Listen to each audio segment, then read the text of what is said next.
Hey there, car enthusiasts. Today we're going to talk about something that goes unnoticed but is very crucial for your driving experience, your cabin air filter.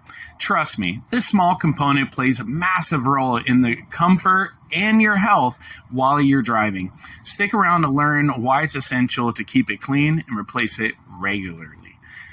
When your cabin air filter gets clogged, it can't do its job effectively, and all that gunk makes its way inside your vehicle. You will start to smell mildew or dirt inside the air. Most auto manufacturers suggest you replace this filter every 15 to 30,000 miles. But replacing your cabin air filter is a breeze, so don't worry. Most filters are very inexpensive, and the process is usually very straightforward and can be found behind your glove box. But it's not just about comfort, it's about your health too.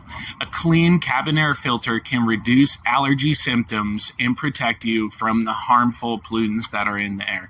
Plus, it prevents your AC and heating systems from working harder, saving you money on fuel.